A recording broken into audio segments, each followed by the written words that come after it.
भगवान कृष्ण के अनन्य भक्त हुए हैं, जिनकी सच्ची भक्ति का वर्णन कई जगह सुनने और पढ़ने को मिलता है। उन्हीं भक्तों में से नरसी की भक्ति की कहानी भी सुनने को मिलती है। आज भी लोग भगवान कृष्ण के सच्चे भक्तों में नरसी भक्त के नाम की चर्चा करते हैं। कहा जाता है कि नरसी जी भगवान श्री कृष्ण के बहुत बड़े भक्त थे। उनका जन्म जूनागढ़ गुजरात में हुआ था। उनके जीवन की एक प्रसिद्ध कथा है, जब श्री कृष्ण स्वयं उनकी पुत्री नानी बाई की पुत्री सुलोचना यानी नरसी के नातिन के विवाह का भात भरने गए थे। मायरा या भात किसी लड़की के विवाह पर उनके नाना या फिर मामा द्वारा दिया जाता है। जब उनकी पुत्री सुलोचना का विवाह तय हुआ तो नानी बाई के ससुराल वालों के मन में आशंका थी कि इसके पिता गरीब हैं। वो तो जब देखो भजन कीर्तन में लगे रहते हैं। उनके पास इतना धन कहाँ जो भात भर पाए। वो शादी का भात तो नहीं भर पाएंगे। साथ ही उन्हें भय था कि नरसी जी साधु संतों के साथ विवाह में आ गए तो उनकी बहुत बदनामी होगी। ससुराल वालों ने नरसी जी को विवाह में आने से रोकने के लिए भात के सामान की एक लंबी सूची बनाकर उन्हें भेजने का प्रबंध कर लिया। देखो बहू, तुम्हारे पिता का हमें पता है कि वो भात में कुछ नहीं देने वाले। वो तो हमारी नाक कटवा देंगे। आ जाएगा खड़ताल बजाते संतों के साथ, बदनामी होगी सो अलग। इसलिए ये इतनी बड़ी सूची देखकर वो कम से कम आने से पहले 100 बार सोचेगा। ये भिजवा रहे हैं। माँ चिंता मत करो, इसके पिता को मैंने सूची में वो सब लिख दिया है जैसा तुमने कहा था। अरे उनके बस की ही नहीं है कि वो ये सारा सामान इकट्ठा कर लें और यहाँ आ जाएं। आएंगे तो बदनाम होकर ही जाएंगे। हमारे तो भाग्य ही फूटे हुए हैं जो ऐसी भिखारिन हमारे घर में रह रही है, जिसका बाप सूरदास बना फिरता है। सारी जिंदगी उसने बस भजन कीर्तन में ही लगा दिया। ऊपर से बेटी हमें दी, वो भी बिल्कुल बेकार। कम से कम अपनी नातिन का ब्याह करने लायक तो कमा लेता, वो भी उसके बस की नहीं थी। ऐसा न कहो आप सब मेरे पिता को, वो मेरी बेटी के नाना है। अगर वो शादी में नहीं आएंगे तो सब उनके बारे में गलत ही बोलेंगे। कम से कम उन्हें शादी में बुला तो लेते। भात भरने के लिए सामान ले आएगा तो इज्जत से शादी में शामिल हो जाएगा। चल बेटा, हमें और भी काम है। नरसी को शादी के निमंत्रण के साथ भात भरने की सूचना भेज दी गई। अब इतनी बड़ी सूची देखकर नरसी भक्त एक पल के लिए तो परेशान हो गया, पर वह तो कृष्ण जी पर विश्वास रखता था। इसलिए उसने मन में सोचा, मुझे काहे की चिंता, जब मेरे भगवान कृष्ण भात भरने के लिए बैठे हैं। हे कृष्ण, आप भरोगे ना नरसी का भात? तो चलो, मैं आपका नाम लेकर अपने मित्रों के साथ निकल ही जाता हूँ। मेरी नातिन की शादी है, मेरी नातिन का भात लेकर मुझे तो समय पर पहुँचना है। नरसी जी श्री कृष्ण पर विश्वास रखकर संतों के साथ अपनी बेटी नानी बाई की पुत्री को आशीर्वाद देने पहुँच गए। नानी बाई के ससुराल वाले उन्हें खाली हाथ आया देख उनका अपमान करने लगे। अरे तेरे बाप को जरा सी भी शर्म न आ रही? अपनी नातिन के भात का सामान जिसकी सूची भेजी थी वो लिए बिना ही खाली हाथ इन संतों को लेकर चला आया है। माँ तुम चिंता मत करो, मैं अभी के अभी इन सबको यहाँ से रफा दफा कर देता हूँ। रुक बेटा, मैं ही इन्हें समझा सकती हूँ। नानी बाई की सास नरसी का अपमान करने लगी। क्या बात है नाना, खाली हाथ आ गया? कहाँ है नातिन का भात? नाना हो, भात नहीं भरोगे? जो सूची भेजी थी उसका सामान कहाँ है? भात वो तो मेरे कृष्ण भरेंगे, मुझे उनके होते कोई चिंता नहीं। अच्छा, तो एक काम करो, पहले अपने कृष्ण से जाकर कहो कि वो भात का सामान लेकर आए तब यहाँ आना, वरना शादी में आने की कोई जरूरत नहीं है। हमारे पास इतने लोगों को खिलाने पिलाने का कोई प्रबंध नहीं है। बिना बुलाए बाराती आ गए और ऊपर से भगवान का बहाना कर रहे हैं। जब तक भात का सामान नहीं आएगा तो तुम सबको भी शादी में नहीं आने दिया जाएगा। चलो जाओ अब यहाँ से और भात भरने का इंतजाम करो। हे कृष्ण, मैं तो आप पर विश्वास करके यहाँ आया था। मेरी नातिन का भात मैं कैसे भरूं? कोई चमत्कार करो हे कृष्ण मुरारी। नानी बाई के ससुराल वाले नरसी का अपमान करने लगे। नरसी दुखी होकर श्री कृष्ण को याद करने लगा और उदास मन से अपनी बेटी के ससुराल से वापस घर की ओर जाने लगा। नानी बाई अपने पिता का ऐसा अपमान देखकर बहुत रोती है और गुस्से में नदी की ओर भागती है। जैसे ही नानी बाई नदी में कूदकर जान देने की कोशिश करती है, तभी भगवान कृष्ण उसके सामने आ जाते हैं और उसे रोक लेते हैं। नानी बाई अपने सामने भगवान कृष्ण को देखकर फूट फूट कर रोने लगती है। वो हाथ जोड़े उनसे प्रार्थना कर रही थी, हे कृष्ण मेरी रक्षा करो, मेरे पिता का बहुत अपमान हुआ है। वो आप पर विश्वास करते हैं और आपका नाम लेकर सारे कार्य करते हैं। उनकी भक्ति के विश्वास की लाज रख लो प्रभु, कोई चमत्कार कर दो, उनकी सहायता करो। बहन, अब तुम चिंता मत करो, दुख के बादल अब छटने वाले हैं। मैं तुम्हारा भाई और सुलोचना के नाना नरसी मिलकर कल भात जरूर भरेंगे। अपने आप को संभालो और घर जाओ। सुलोचना चिंता में है, वो तुम्हारी राह देख रही है। भगवान कृष्ण की बात सुनकर नानी बाई की खुशी का ठिकाना नहीं था। वो चुपचाप घर जाती है और भगवान कृष्ण के आने की प्रतीक्षा करने लगती है। अगले दिन वो देखती है उसके पिता नरसी एक संतों की टोली और एक सेठ के साथ वहाँ पहुँचे। उनके साथ ऊंट और घोड़ों की लंबी कतार थी जिस पर बेहिसाब सामान लदा हुआ था। ऐसा इससे पहले कभी किसी ने नहीं देखा था और ना ही सुना था। नानी बाई के ससुराल वाले दंग थे कि ये सेठ नरसी की मदद क्यों कर रहा है। ये सेठ कौन है माँ, जो इस भिखारी के साथ उसकी मदद करने को आ गया है? यही मैं देख रही हूँ। वैसे कुछ भी कहे, इतना सामान तो पहले कभी देखा ही नहीं। एक बार पूछ लेते हैं कौन है ये। सेठ जी, अगर आप बुरा न मानो तो एक बात पूछूं, आप इस नरसी की सहायता क्यों कर रहे हो और आप इसे कैसे जानते हो? इसका तो दूर दूर तक कोई ऐसा पैसे वाला सगा संबंधी नहीं है। ये तो सिर्फ भगवान कृष्ण के भजन कीर्तन ही करता रहता है। अरे माता जी, ये मेरे स्वामी हैं। इनका मुझ पर पूरा अधिकार चलता है। जब ये मुझे बुलाते हैं तो मैं दौड़ा चला आता हूँ। इनके काम करना मेरा कर्तव्य है। अब आप सब आम खाओ माता जी, गुठलियां गिनने ना बैठो। मैं सुलोचना का भाई बनकर भात भरूंगा।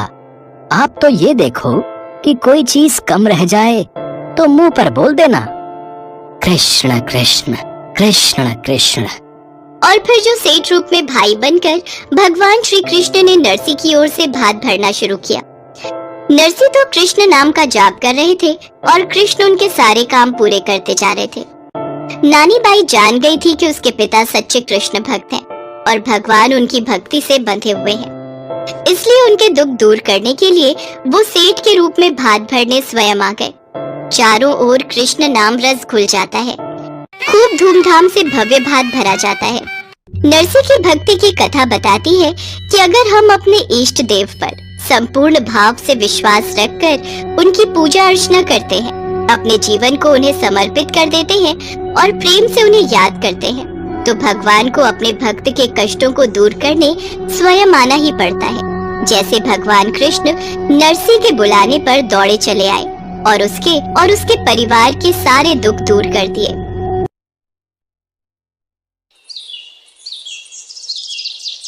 आज से लगभग हजारों वर्ष पहले की बात है, जब भारत में राजाओं का शासन हुआ करता था। ऐसा माना जाता है कि राजस्थान के जयपुर का गोविंद देव मंदिर उसी समय का बना हुआ है। गोविंद देव मंदिर में शुरू से ही पुजारी पूरे दिन भक्ति भाव से भगवान गोविंद देव जी की पूजा अर्चना किया करते, फिर शाम के समय आरती करते और रात को शयन के लिए जाते समय मंदिर का पट बंद करने से पहले भगवान के पास 4 लड्डू रख देते थे। जय गोविंद पुजारी जी।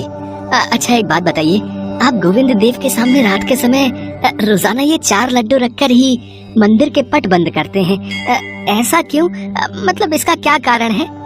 4 लड्डू रखने के पीछे का कारण ये है कि अगर रात के वक्त भगवान गोविंद जी को भूख लग जाए तो वो ये 4 लड्डू खाकर अपनी भूख मिटा सके। मेरे मन के भाव ही कुछ ऐसे हैं कि ऐसा करने से मुझे अलग ही तृप्ति का अनुभव होता है।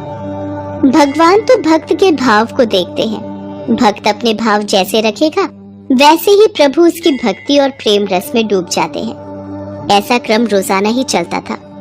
रोजाना ही पुजारी जी गोविंद देव की मूर्ति के समक्ष आरती के बाद 4 लड्डू रखकर मंदिर के पट बंद करते थे। पर एक दिन पुजारी जी ने शाम को भगवान गोविंद देव जी की आरती की, परंतु रात में जब वो शयन करने जाने लगे तो वो लड्डू रखना भूल गए। गोविंद देव लड्डू खाने स्वयं मूर्ति से प्रकट हुए। आज थाली में लड्डू नहीं है, मुझे तो बहुत जोरों की भूख लगी है। यहाँ तो लड्डू है ही नहीं। लगता है पुजारी जी आज लड्डू रखना भूल गए। कोई बात नहीं, पुजारी जी रोजाना तो रख ही देते हैं। आज मैं अपना लड्डू स्वयं ही ले आता हूँ। इसके पश्चात प्रभु श्री कृष्ण ने उसी समय बड़ी बड़ी आंखें और घुंघराले बाल वाले एक छोटे से बालक का रूप धारण कर लिया और मंदिर के पास ही स्थित हलवाई की दुकान पर पहुंच गए। वहां पहुंचकर उन्होंने हलवाई से कहा, बाबा मुझे भूख लगी है, मुझे लड्डू चाहिए। लल्ला पहले ये बताओ कि तुम इतनी रात को लड्डू लेने यहाँ कैसे आए? बाबा मैं यहीं पास में ही रहता हूँ, भूख लगी थी इसी कारण मैं तुम्हारे पास लड्डू लेने आ गया। अच्छा ठीक है, लाओ पैसे दो, मैं तुम्हें लड्डू दे देता हूँ। बाबा मेरे पास तो पैसे नहीं है। मैं तुझे पैसे के बिना लड्डू कैसे दे दूं? मैं ऐसे लड्डू नहीं दूंगा। बालक रूपी भगवान कृष्ण कुछ पल सोचने लगे, फिर अपने हाथ में पहना सोने का कड़ा उतारकर हलवाई से बोले, बाबा मेरे पास ये सोने का कड़ा है, क्या तुम इसके बदले में मुझे लड्डू दे सकते हो? तुम ये कड़ा रख लो और मुझे लड्डू दे दो। सोने का कड़ा देखते ही हलवाई के मन में लालच आ गया। सोने का कड़ा? हाँ लल्ला, इसके बदले में तुम्हें मैं 4 लड्डू अभी दिए देता हूँ। हलवाई ने झट से कड़ा अपने हाथ में लिया और भगवान रूपी बालक को 4 लड्डू दे दिए। उसके बाद गोविंद देव जी ने लड्डू खाए और अपने मंदिर लौटकर वापस मूर्ति में समा गए। अगले दिन सुबह पुजारी जी मंदिर पहुँचे और उन्होंने मंदिर का पट खोला और फिर जब वो भगवान का श्रृंगार करने से पहले उन्हें स्नान करा रहे थे, तभी उन्होंने देखा कि भगवान गोविंद देव जी के एक हाथ का सोने का कड़ा गायब था। यह देखकर पुजारी जी डर गए। हे गोविंद, आपके हाथ का सोने का कड़ा कहाँ गया? कल रात को मैंने देखा था, दोनों हाथों में सोने के कड़े थे। मंदिर में कौन आया जिसने सोने का कड़ा ले लिया? मुझे महाराज तक ये खबर पहुंचानी होगी। अब तक ये बात मंदिर में सबको पता चल चुकी थी। पुजारी जी ने मंदिर के सेवक के द्वारा उस राज्य के राजा तक ये खबर भिजवाई कि गोविंद देव जी के एक हाथ का कड़ा गायब हो गया है। और फिर क्या था, ये खबर आग की तरह पूरे राज्य में फैल गई और जब इसका पता उस हलवाई को चला तो वो डर के मारे कांपने लगा। लाला 2 समोसे देना। भैया ये किस सोने के कड़े की बात नगर में फैल रही है? अरे तुम्हें नहीं पता, गोविंद देव जी के मंदिर से गोविंद देव जी के हाथों में जो सोने के कड़े हैं ना, उसमें से एक हाथ का कड़ा गायब है भाई। कहीं ये कड़ा वही तो नहीं जो कल रात वो बालक मेरे पास लेकर आया था? मुझे तुरंत ही ये बात राजा को बतानी होगी, नहीं तो सब मुझे ही चोर समझेंगे। हलवाई तुरंत ही राजा के पास गया और भरी सभा में कड़ा देते हुए बोला, महाराज जो कड़ा गोविंद देव जी के मंदिर से गायब है, पुजारी जी से पूछिए क्या ये वही कड़ा है? जी महाराज, ये गोविंद देव जी का ही कड़ा है। लाला तुम्हारे पास ये कड़ा कैसे आया? महाराज कल रात में जब अपनी दुकान बढ़ाकर घर जाने लगा तो उसी समय मेरे पास एक बालक लड्डू लेने आया था और उसी ने मुझे ये कड़ा दिया था और जिसके बदले मैंने उसे 4 लड्डू भी दिए। 4 लड्डू? हे गोविंद, कल रात मैं आपके लिए थाली में लड्डू रखने भूल गया था। पुजारी जी आप किस सोच में पड़ गए? कौन था वो बालक? महाराज वो बालक कोई और नहीं, स्वयं गोविंद देव जी थे। हे गोविंद, हे कृष्ण मुरारी, मुझे क्षमा कर दो, मैं आपके लिए थाली में लड्डू नहीं रख पाया। आपकी लीला अपरंपार है, मैं आगे से ऐसी भूल कभी नहीं करूंगा। पुजारी जी की बातों को सुनकर राजा और सभा में आए सब लोग हैरान हो जाते हैं कि वो बालक कोई और नहीं बल्कि स्वयं भगवान गोविंद जी थे।